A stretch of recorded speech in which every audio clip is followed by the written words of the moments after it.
Buenos días, nuestro grupo está conformado por Angie Camacho y quien les habla Carolina Tenocolía, estudiantes de la Unipamplona, materia de auditoría 1. Nosotros venimos a presentarle las NIAs 100 hasta la 200.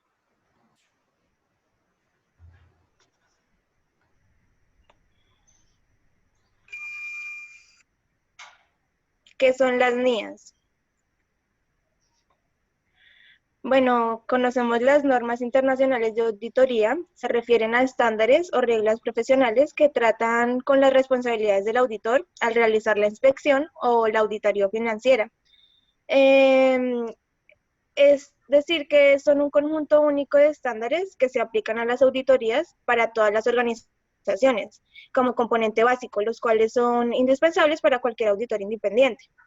Dichos estándares ayudan a crear un lenguaje de auditoría común para fortalecer a todas las organizaciones centradas en promover la calidad de la auditoría y también las habilidades de los auditores para trabajar en diferentes tipos de entidades, ya sean cotizadas y privadas o grandes y pequeñas. Sigue la estructura de la NIA. Las normas internacionales de auditoría tienen 5 elementos esenciales en su estructura, los cuales se dividen y se explican a continuación. El primero es la introducción. En su introducción, las NIA incluyen propósitos, alcances y temas de las NIAs, así como las responsabilidades del auditor y el contexto en el que se establecen. La segunda es el objetivo. Cada NIA consiste en una declaración sobre el objetivo del auditor en el área de la auditoría. El tercero, las definiciones. En este punto se delinean los términos pertinentes de cada NIA. Cuarto, requisitos. Cada objetivo está respaldado por requisitos claramente establecidos. Los requisitos siempre se expresan con la frase "el auditor deberá". Y quinto, la solicitud y otro material explicativo. Este elemento detalla exactamente qué se entiende por requisito o se pretende cubrir, o incluye ejemplos de procedimientos que pueden ser apropiados en determinadas circunstancias. Bueno, continuamos con la NIA 100, que se trata de los contratos de aseguramiento.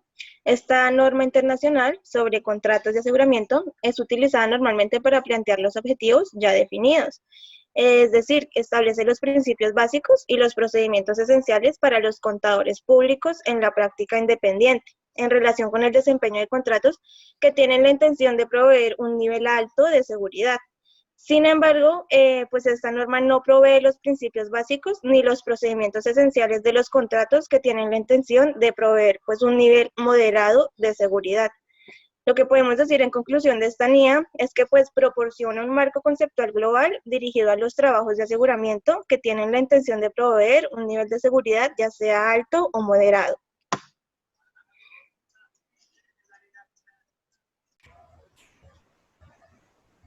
El propósito del contrato de aseguramiento es evaluar o medir un asunto principal, que es responsabilidad de otra parte, contra criterios adecuados identificados y expresar una conclusión que provea al usuario propuesto un nivel de seguridad sobre dicho asunto principal. Implica una relación entre tres partes: un contador público, una parte responsable y un usuario propuesto. Además, el propósito de este contrato de aseguramiento es establecer normas y proveer orientación dirigida a los contadores públicos en la práctica independiente, en relación con el desempeño de los contratos que tienen la intención de proveer un nivel alto de seguridad.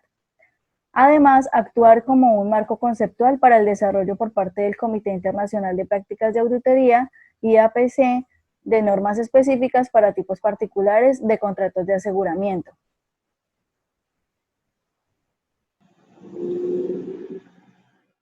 Los requisitos esenciales de los contratos de aseguramiento son los siguientes. El primero serían los requerimientos éticos de la IFAC, que en estos pues deberá aceptar un contrato solamente si el asunto principal es responsabilidad de otra parte o si el contrato, si el asunto del contrato es identificable. El siguiente es el acuerdo de los términos del contrato. Seguimos con el control de calidad, que pues en este deberá implementar políticas y procedimientos de calidad, asegurar que los contratos estén con la IFAC y establecer las normas actuales. Seguimos con planeación y conducción. Pues en este debe planear y conducir el contrato de una manera efectiva para satisfacer el objetivo del contrato. Tener conocimiento y criterio para la planeación y conducción y presentación y presentar un informe. Los siguientes son la evidencia, la documentación, que ya la conocemos, los hechos posteriores, el uso del trabajo de un experto y la presentación de informes. Entrando a la NIA 100 encontramos el glosario de términos, el cual es un diccionario de términos que permite disponer de toda la información sobre un tema en orden alfabético, en este caso el tema es la auditoría. A medida que se van introduciendo términos, el sistema organiza la información colocando cada término en la letra a la que pertenece, y el usuario podrá buscar información a través de la letra por la que comienza cada término. A continuación ingresaremos al link para dar un pequeño vistazo de qué términos se encuentran en este glosario. Este es el glosario de términos y estos son algunos términos que podemos encontrar allí.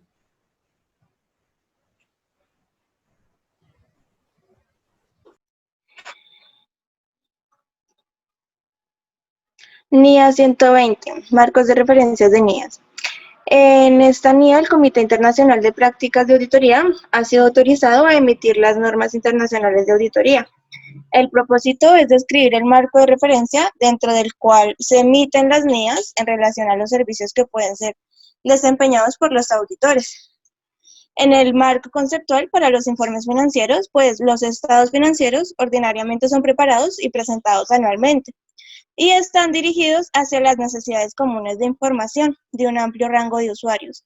Muchos de esos usuarios confían en los estados financieros como su fuente principal de información porque pues no tienen el poder de obtener información adicional para satisfacer estas necesidades de información.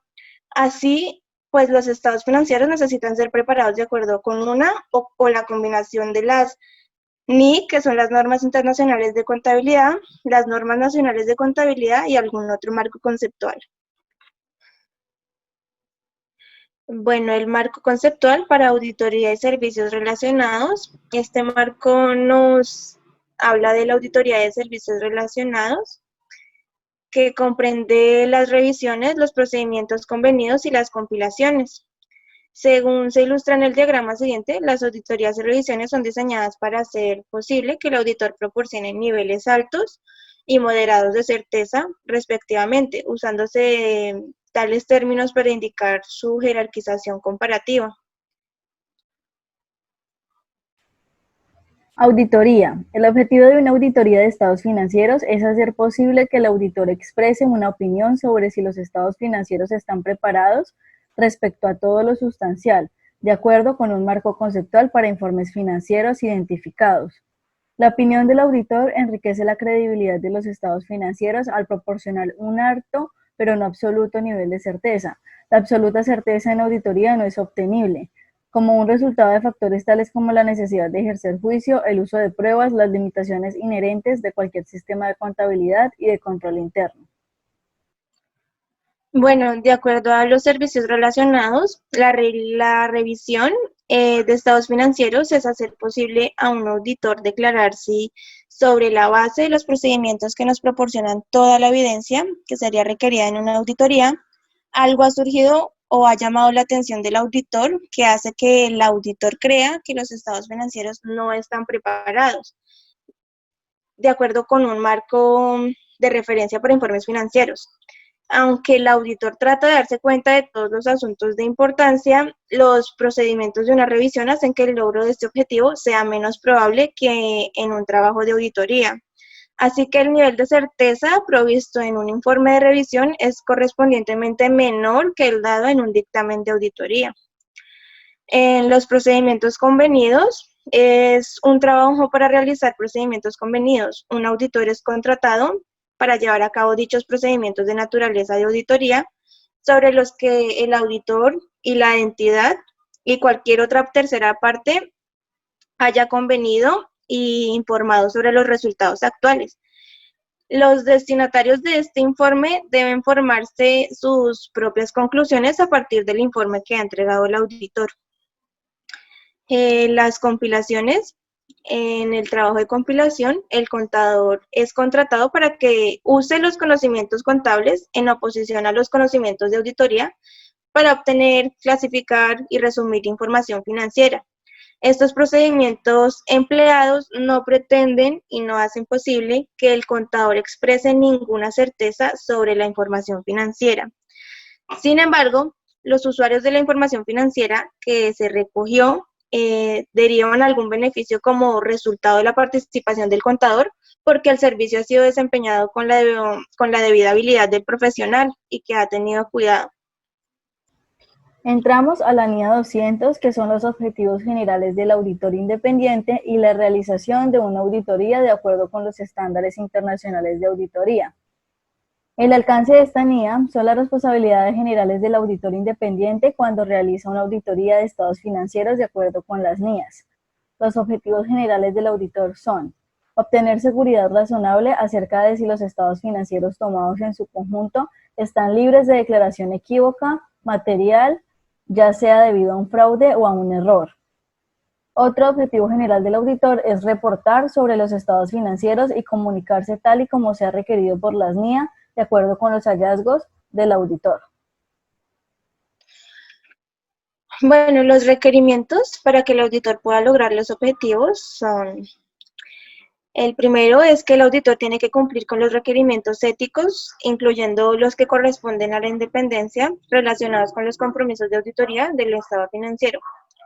El segundo es que el auditor tiene que planear y ejecutar la auditoría con escepticismo profesional, reconociendo que pueden existir circunstancias que causen que los estados financieros estén declarados equivocadamente en forma material. El tercero es que el auditor tiene que ejercer el juicio profesional en la planeación y la ejecución de una auditoría de estados financieros. El siguiente es que para obtener seguridad razonable, el auditor tiene que obtener evidencia de auditoría apropiada y suficiente para reducir el riesgo de auditoría a un nivel bajo, que sea aceptable y que por consiguiente le permita al auditor obtener conclusiones razonables sobre las cuales basar la opinión del auditor. La siguiente es realizar la auditoría de acuerdo con las NIA, que sean relevantes para la auditoría, y también determinar si se necesitan procedimientos adicionales. Continuamos con la NIA 210, que es el acuerdo de los términos de los compromisos de auditoría. En este nos habla de las responsabilidades del auditor en acordar los términos del compromiso de auditoría con la administración y, cuando sea apropiado, con quienes tienen a cargo el gobierno. El objetivo del auditor es aceptar o continuar un compromiso de auditoría solo cuando haya sido acordada la base a partir de la cual se va a ejecutar, mediante establecer si están presentes las condiciones previas para la auditoría y confirmar que hay un entendimiento común entre el auditor y la administración, y, cuando sea apropiado, quienes tienen a cargo el gobierno respecto a los términos del compromiso de auditoría. Los requerimientos de la NIA 210 son: 1. Las condiciones previas para la auditoría. 2. El acuerdo sobre los términos del compromiso de auditoría. 3. Auditorías recurrentes. 4. Aceptación de un cambio en los términos del compromiso de auditoría. 5. Consideraciones adicionales en la aceptación del compromiso. Y para las condiciones previas para la auditoría, para establecer si estas están presentes o no, el auditor tiene que determinar si es aceptable la estructura de información financiera a ser aplicable en la preparación de los estados financieros y obtener el acuerdo de la administración de que reconoce y entiende su responsabilidad por la preparación de los estados financieros de acuerdo con la estructura de información financiera que sea aplicable, por el control interno que la administración determine sea necesario para permitir la preparación de estados financieros que estén libres de declaración equívoca o material de fraude o error, y así proporcionarle al auditor acceso a la información relevante, la información adicional solicitada y acceso sin ningún tipo de restricción a las personas que el auditor determine necesarias para la obtención de la evidencia de la auditoría.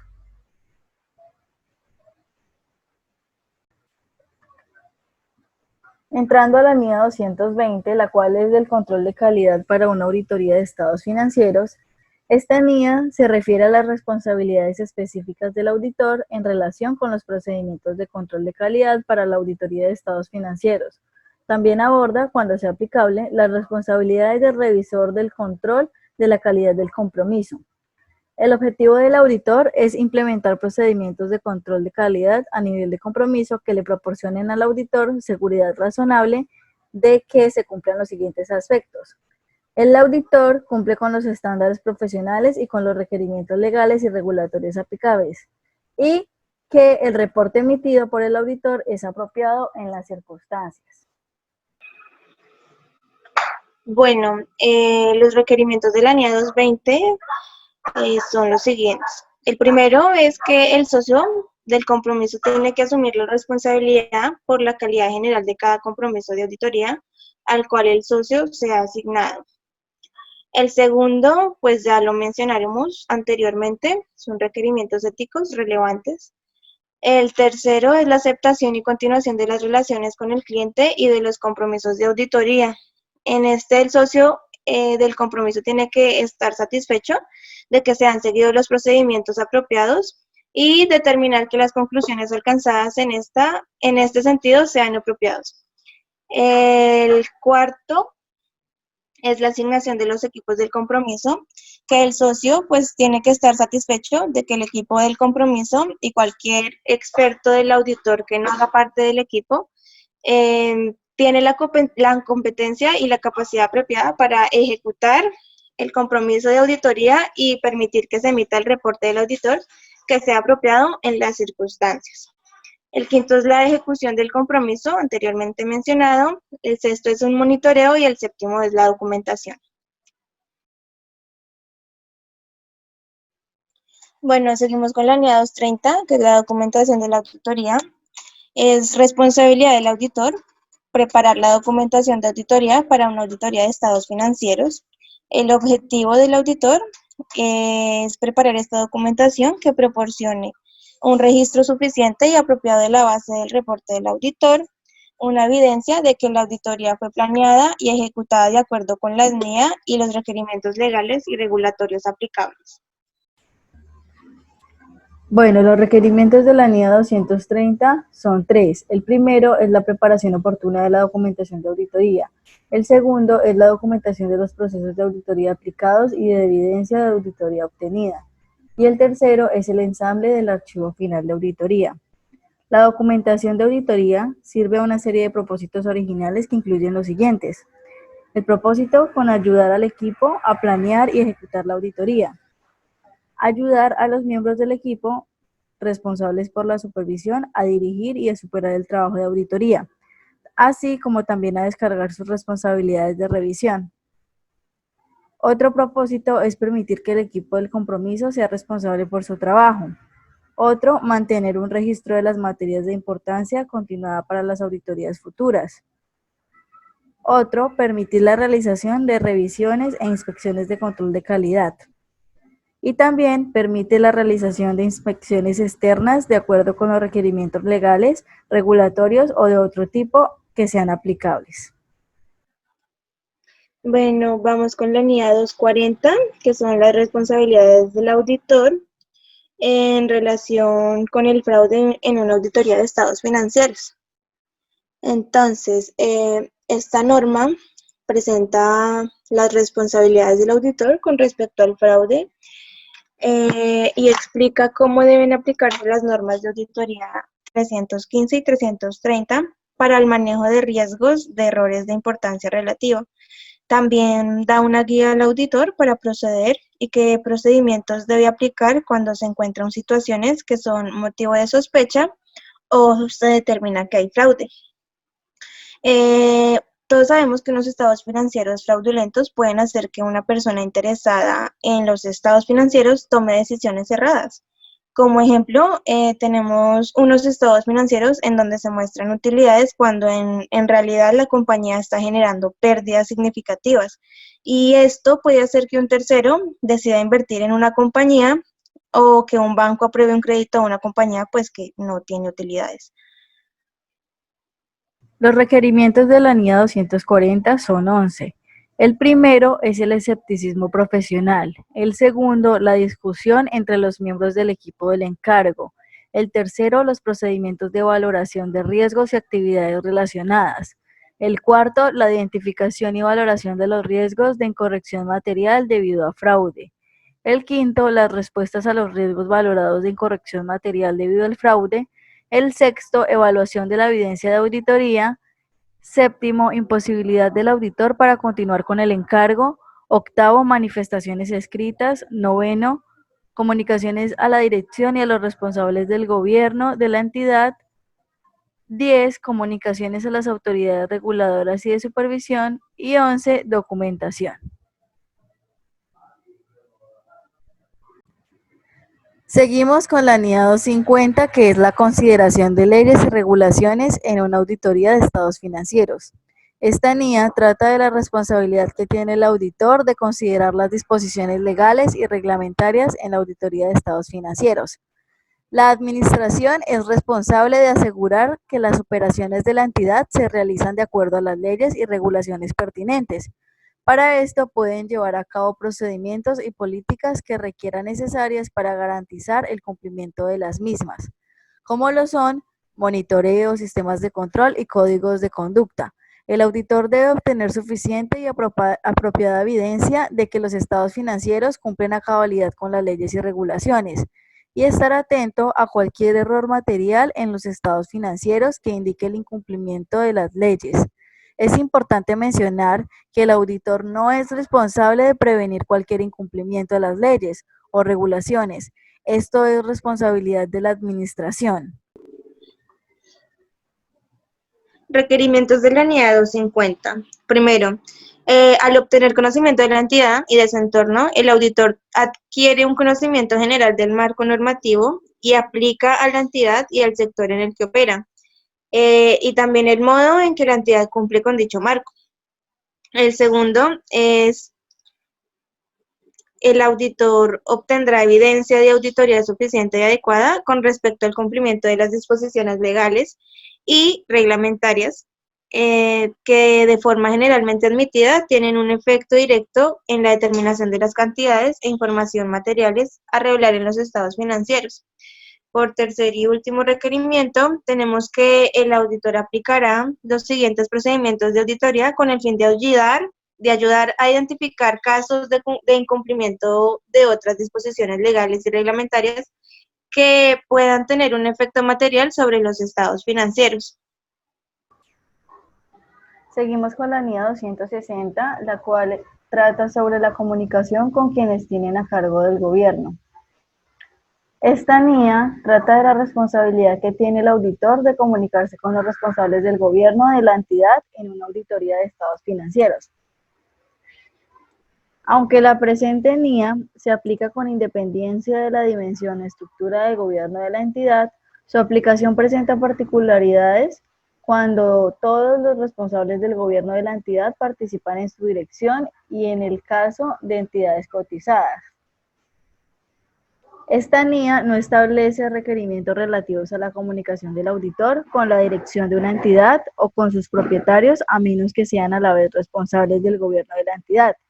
Esta NIA no impide al auditor comunicar cualquier otro asunto a los responsables del gobierno de la entidad.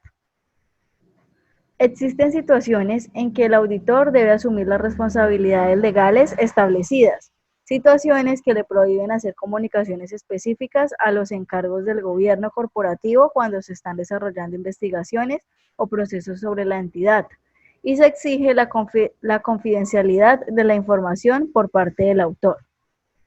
Los asuntos que debe comunicar el auditor en el desarrollo de la auditoría, de acuerdo con las NIA, son las responsabilidades que quedan registradas en la carta de compromiso que se firma al iniciar el trabajo de la auditoría. Asimismo, la responsabilidad de emitir una opinión sobre los estados financieros elaborados por la administración y supervisados por los encargados del gobierno corporativo. Para iniciar la auditoría, el auditor deberá informar una visión general del alcance de la auditoría y una programación a seguir, lo que permite que el gobierno entienda claramente el proceso de auditoría y que el auditor entienda mejor la entidad y su entorno.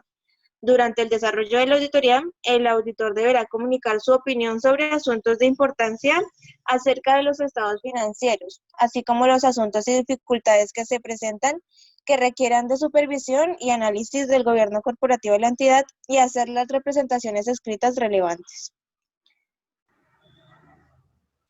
En la NIA 260 tenemos los siguientes requerimientos. El primero es que el auditor determinará la persona o personas que dentro de la estructura de gobierno de la entidad sean las adecuadas a efectos de realizar sus comunicaciones. El segundo es cuando el auditor se comunique con un subgrupo de los responsables del gobierno de la entidad, como por ejemplo con un comité de auditoría o con una persona, y así determinará si es necesario comunicarse también con el órgano de gobierno en pleno. Y como tercer requerimiento, en algunos casos, todos los responsables del gobierno de la entidad participan en su dirección, como por ejemplo, en el caso de una empresa pequeña en la que el único propietario dirige la entidad y nadie más desempeña funciones de gobierno. Seguimos con la NIA 265, la cual es la comunicación de las deficiencias en el control interno a quienes tienen a cargo el gobierno y la administración. El objetivo del auditor es comunicar adecuadamente a los responsables del gobierno de la entidad y a la dirección las deficiencias en el control interno identificadas durante la realización de la auditoría. Algunas recomendaciones a la hora de emitir cartas de deficiencias en el control interno al gobierno corporativo y a la administración son las siguientes. La primera es que las sugerencias deben estar enfocadas a fortalecer el sistema de control interno y a promover la eficiencia y eficacia de las operaciones. La segunda, es recomendable elaborar 2 cartas, una dirigida a la alta gerencia, o sea, al Consejo de Administración y o presidente, en donde se presentan las oportunidades de mejora identificadas con impacto alto para la organización, y otra carta dirigida al director financiero y o contador, en donde se expone el detalle de los resultados, es decir, tanto las oportunidades con impacto alto como medio. La siguiente recomendación es la estructura de la carta. Esta debe incluir una introducción, el objetivo, el alcance, los procedimientos adelantados por el equipo auditor, la conclusión general sobre el informe, el detalle de las oportunidades de mejora, el riesgo y la calificación del riesgo, que dichas oportunidades representan para la organización. Estas recomendaciones permiten corregir las situaciones observadas y las cuales deben orientar a la causa raíz que originó la oportunidad de mejora y los planes de acción. También en la materia prima para estructurar las recomendaciones deben ser las buenas prácticas. Otra recomendación es que la oportunidad de mejora debe contener información suficiente para que el lector pueda determinar la magnitud del asunto, tales como el alcance, irregularidades observadas, fechas, valores, etc. Otra recomendación es que las cartas de recomendación deben ser oportunas. La redacción de las cartas deben ser en breve, concretas y fáciles de entender. Tienen que tener una buena ortografía, y todas las oportunidades de mejora deben ser validadas con los dueños del área. El título de cada hallazgo debe ser el mensaje principal y los hallazgos se deben organizar de mayor a menor importancia y, si es posible, por áreas. La última recomendación es que el auditor debe establecer un proceso de seguimiento para vigilar y asegurar que las acciones correctivas hayan sido implementadas de forma eficaz o que la administración haya aceptado el riesgo de no tomar medidas, situación que deberá ser informada a la alta gerencia. Muchas gracias por la atención prestada.